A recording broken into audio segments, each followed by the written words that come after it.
Hello friends, मग मजेत आहात ना सगळे? उपवास तर असेलच सगळ्यांचा. मग उपवासात एनर्जी देणारे पदार्थ करायचे काय? अर्धा लिटर दूध घेतलंय आणि ते उकळायला ठेवलंय. 5 काजू आणि 5 बदाम आहेत. गरम पाण्यात भिजवून ठेवले होते. त्याचे साल काढून घेतले. आता याला मिक्सरमध्ये फिरवून घेऊया. मिक्सरला फिरवलंय. थोडं दूध घालून परत फिरवायचं आहे. दूध उकळलेलं आहे. आता यात काजूची पेस्ट घालूया. काजू बदामची पेस्ट घातल्यामुळे लगेचच दूध घट्ट झालेलं आहे. आता यात अर्धा चमचा इलायची पावडर, केसर, थोडं ड्रायफ्रूट्स घालायचे आहेत. काजू, बदाम, पिस्ता आणि चारोळे आहेत.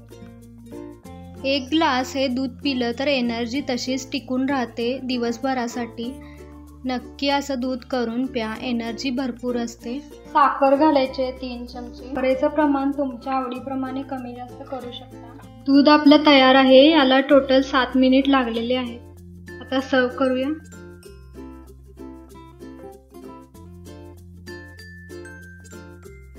खजूरमध्ये तर भरपूर ताकद असते. मिक्सरच्या भांड्यात खजूर थांबून थांबून फिरवायचे आहेत. खजूरच्या बिया काढून 7 ते 8 वेळा मिक्सरमधून क्रश करून घेतलेला आहे. आता एका कढईमध्ये खसखस भाजून घ्यायचं आहे. गोल्डन ब्राऊन झालेले आहेत. आता प्लेटमध्ये काढून घेऊया. आता कढईत 1 चमचा तूप घालूया. ड्रायफ्रूट्स घालूया. ड्रायफ्रूट्स पण 2 मिनिटं भाजून झालेले आहेत. आता प्लेटमध्ये काढूया. आता परत कढईत 1 चमचा तूप घालायचं आहे. खजूर घालायचे. 2 मिनिटातच हे सॉफ्ट झालंय. त्यात आता ड्रायफ्रूट्स घालायचे. खसखस थोडीच घालायची, थोडी नंतर वापरायची. थोडी इलायची पावडर घालायची. आता गॅस बंद करायचा आहे. थोडंसं थंड झाल्यावर याचा गोल करायचा आहे. जास्त थंड झालं तर घट्ट होईल, म्हणून थोडंच थंड झाल्यावर याचा रोल करून घ्यायचा आहे. आता थंड झालेलं आहे. याचे आपण लाडू पण असे करून देऊ शकतो मुलांना. पण आपल्याला बर्फी बनवायची आहे. मगाशी जे खसखस आपण थोडं ठेवलेलं होतं ते असं पसरवलेलं आहे. असा रोल करून घेतलेला आहे.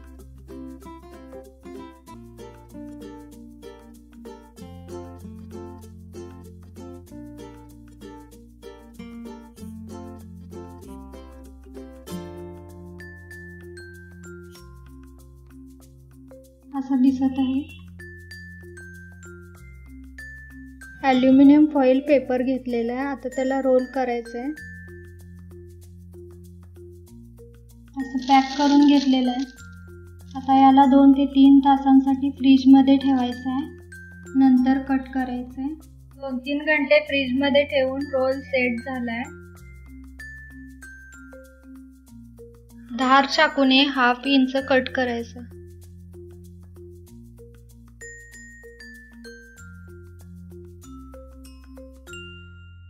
आज आपण खोबऱ्याची वडी बनवणार आहोत. एका पॅनमध्ये 4 चमचे तूप घातलेलं आहे. आता त्यात खोबरं घालूया. 1 बाउल खोबरं घेतलेलं आहे. याला 2 मिनिटं भाजायचं आहे.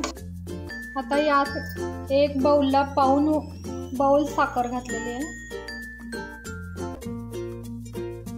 साय आहे अर्धी वाटी, ती घालायची आहे. दूध आहे 1 वाटी, ते घालायचं आहे. सगळं हलवायचं आहे. साखर विरघळलेली आहे. सतत हलवत राहायचं. थोडं घट्ट व्हायलंय, हलवतच राहायचं आहे. अजून त्याचा पाक तयार व्हायला पाहिजे. 1/2 चमचा इलायची पावडर घालायची आहे. मिक्स करायचं सगळं. थोडं घट्ट होत आलंय.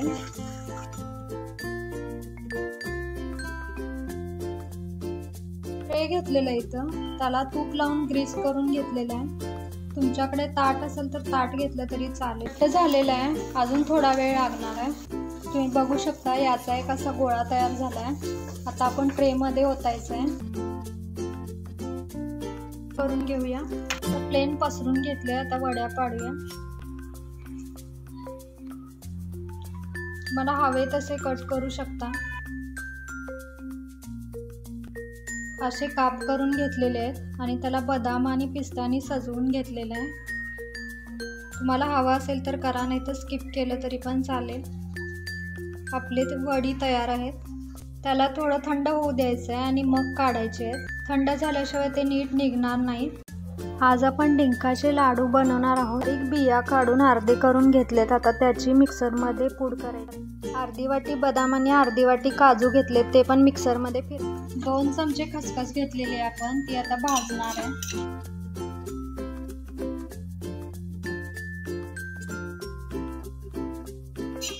बारीक गॅसवरच भाजायचं.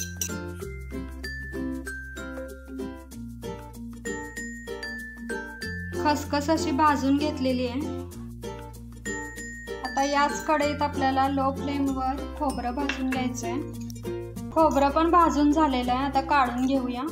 100 ग्रॅम तूप घेतलेलं आहे कढईमध्ये. गरम झाल्यावर आता आपल्याला डिंक तळून घ्यायचं आहे.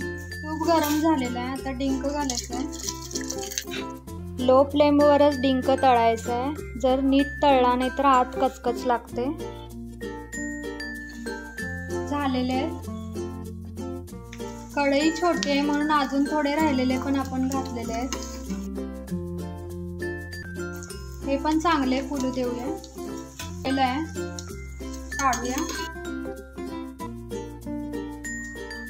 आता आपण एक पॅन ठेवलेला आहे. त्यात 1 वाटीच गूळ घालायचा आहे. पाणी घालायचं नाहीये. खारीक पण गोड असतं आणि ड्रायफ्रुट्स पण गोड असतात, त्यामुळं आपण गूळ कमी घेतलेला आहे. तळून उरलेलं तूप सगळं आपल्याला वापरायचं आहे, म्हणून आता त्यात ड्रायफ्रुट्स घालूया. तूप अजून गरमच आहे. खारीकची पावडर पण आपण केलेली आहे ना, ती पण यात घालूया. सगळं मिक्स करूया. सगळं मिक्स करून घेतलेलं आहे. हे पण हाताने आपल्याला बारीक करून घ्यायचे. सहज होता ते हाताने. तयार झालेला आहे गुळाचा. अशी तार धरायला पाहिजे. बंद करायचं आहे गॅस. सगळं घालायचं यात. खोबरं, खारीक, खसखस, डिंक असे फोडून घेतलेले ते पण घालायचे. मिक्स करायचंय सगळं. मिक्स झालेलं आहे. आता लाडू बांधून घेऊया.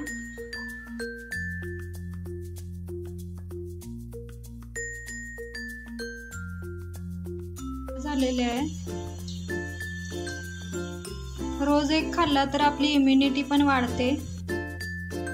नक्की एकदा करून पहा. आता गोड खाऊन कंटाळा आहे ना, उपवासाची थाळी बनवूया. इथे 1 कप भगर आणि अर्धा कप साबुदाणा घेतलेला आहे. कच्चाच मिक्सरला बारीक करून घ्यायचा आहे. एक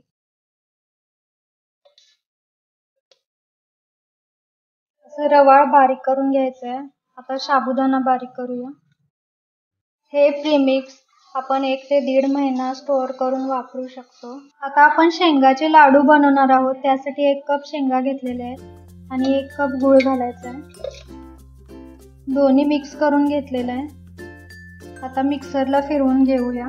बारीक करून घेतलेलं आहे. आता याचे लाडू बांधून घेऊया. लाडू मिक्सरमध्ये फिरवल्या लगेच बांधायचे, नाहीतर ते सुट्टे सुट्टे होतात. आपले लाडू तयार आहेत. आप्पे बनवण्यासाठी आपण अर्धा कप प्रीमिक्स करून घेतलेलं पीठ आहे ते घेऊया बाउलमध्ये. चवीनुसार मीठ घालूया. 1 हिरवी मिरची आणि जिरेची भरड करून घेतलेली आहे ते यात घालूया. थोडं मिक्स करून 1/2 कप दही यात घालूया. सगळं मिक्स करायचं. त्यात 2 चमचे शेंगदाण्याचा कूट घालूया.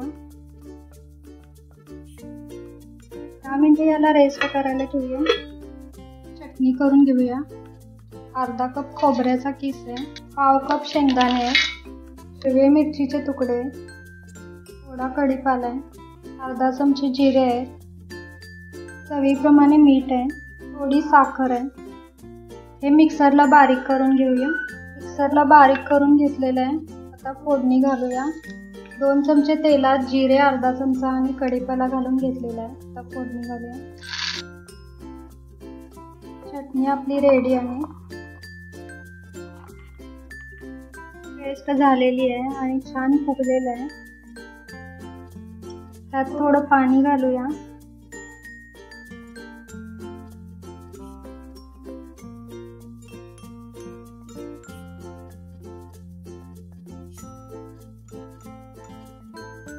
हे बघू शकता बॅटर किती छान दिसत आहे.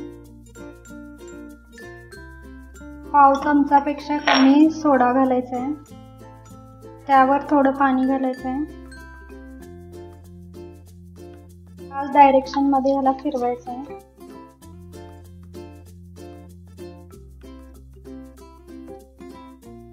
तवा इथं गरम करायला ठेवलेला आहे. थोडं तेल घालूया.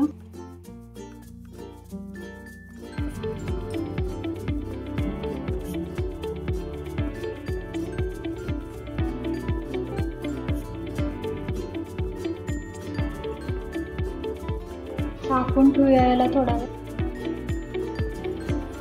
वरून पण पीठ वाळलेलं आहे. आता याला पलटी मारून घेऊया. पलटी मारून घेतलेलं आहे. थोडं थोडं तेल सोडूया. खालची बाजू वाफू दे.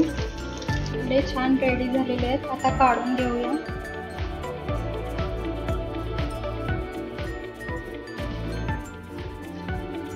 आपले बोंडे रेडी आहेत आणि भगरचे बोंडे आहेत असे. आपण इडली बनवून घेऊया.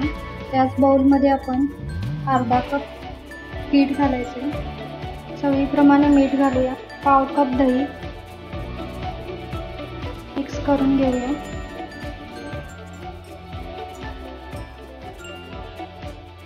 थोडं पाणी घालून मिक्स करूया.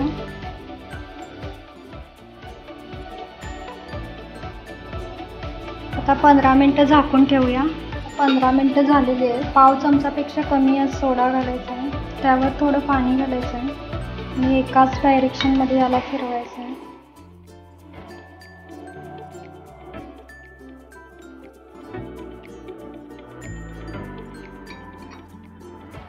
फुगलेलं आहे पीठ.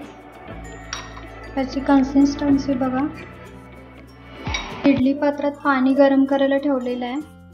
तेल लावून घेतलेलं आहे. त्यात पीठ घालूया.